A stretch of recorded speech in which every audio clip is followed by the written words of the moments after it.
Does Nintendo have a too many games problem? My name is Cassius Kent, and there are apparently going to be 20 to 30 indie games being released on the Nintendo eShop in the coming weeks and months. Is this a problem? Some say yes, some say no. I think it's somewhere in the middle. You can never have a too many game problem, because there's always going to be something for someone. There's always going to be something you're looking for. However, on the flip side, Steam has a too many game problem, because there are just entirely too many games released on Steam at any given time, and if your game, especially if you're an indie game, doesn't get the visibility that you need it to get, it will not sell, and that is a huge problem for indie developers. However, on the same token, the more games the Switch has, the less people complain about there not being any games on the Switch. The Wii U didn't have a too many game problem because the Wii U just wasn't getting any games at all, from third parties, indies, or Nintendo themselves. However, the Switch doesn't have that issue. Every month, every single month, Nintendo releases a Nintendo first party product and a slew of indie games and third party games, and we just found out after game after game after game that's coming to the platform, and that's wonderful. The Switch has been doing extremely well in the game department. There has never been a drought of Switch games because there's always something to play. There's always something for someone somewhere. And sure, the game that you're looking forward to might not be on the Switch yet, but it's going to be eventually. And that's the point I want to drive home. It's eventually going to be there, and in the meantime, you can play these other indie games, these games you may have missed on PS4 or the Xbox or even the PC, most definitely the PC in that case. There are games that I have bought on the Switch specifically because it's on the Switch, and there are games I am waiting for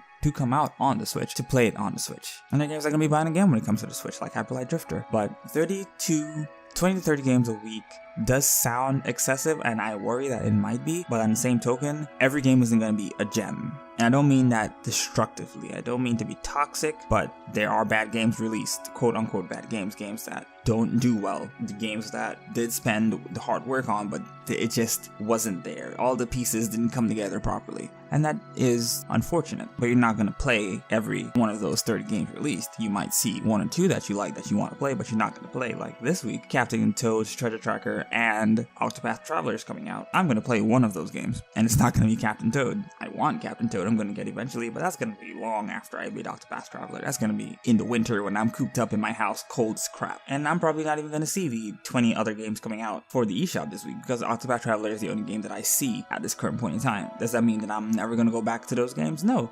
Any game that I am interested in, any game that I want to play, I add to the wishlist. I have like 70 games on my wishlist right now. I obviously can't buy all of them, but eventually I would like to chip through that list and buy games that I would like to play. So on that side, it's not too bad because the game's always going to be there. The game is going to be on the eShop, so I can just at any moment go to the eShop and buy it. However, the only thing I worry about it being such a high volume of games, that's 100 games a month, and there are some games that just are not going to see the return that other indie developers have been seeing on their games on the Switch platform because of visibility. But that's nothing new. PS4 and PC has always had a visibility issue. Your game is not always going to be on the front page. Your game is not always going to be a top build game or a featured game or a game that's just at the very top that people see first. That falls on the marketing team to push that game on social media. That falls on the devs to push that game on social media, to get the word of mouth out, to put out screenshots, to participate in screenshots at it, to get people excited for the game so they know that it's in their mind when the game comes out that, okay, I want to play this now, and it's on the Switch. When you find out a game comes out to the Switch, it's there. Just like Wargroove. We haven't seen or heard anything, a lot of that game, but it's in the consciousness of everyone now. And so whenever that game eventually drops, it's probably going to be one of the top games because it's in the consciousness of people's mind that Wargroove is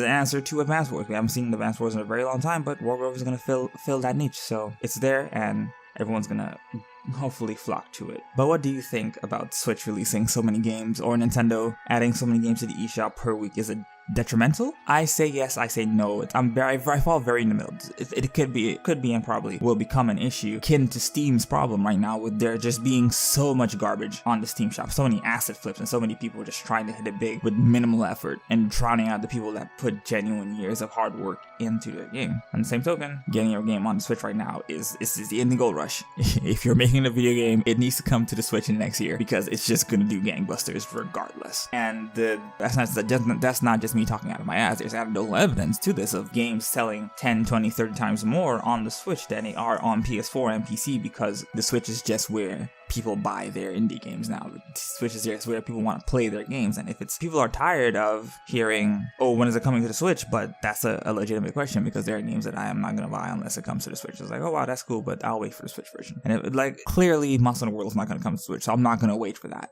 clearly big games that just are unfeasibly not gonna run on the system, like Assassin's Creed Origin. I'm not gonna wait for a Switch version of that game. But an indie game like Unravel 2, yeah, I'm waiting for that Switch version. Because I know it's coming. So I'm just gonna wait for that to come out. But what do you think? Is it an issue? Do you think Nintendo needs to walk it back a little bit, maybe release 10, 15 games a week, maybe cut that number down by half? Or do you think things are fine as they are right now and they will continue to be fine? Let me know in the comments below. If you're new, I am Cassius Ken. I release 5 videos a week. I talk about various topics such as this on Tuesdays and Thursdays. Those are my Destiny days. I am not a Destiny YouTuber, but I do like to cover the game because I still do love and enjoy Destiny, so I do want to talk about it. But my other days are just free days where I talk about things that come up, things that I want to get out there in the world. So if you're interested in any of that, please be sure to hit the subscribe button. It really helps my channel out. I am trying to grow. And if you're a returning viewer, thank you for watching. Thank you for listening. Be sure to hit that like button. Maybe share with your friends if you feel so inclined. But whatever you decide to do, thank you so much for coming. I hope you are having a wonderful day. Until next time, take care.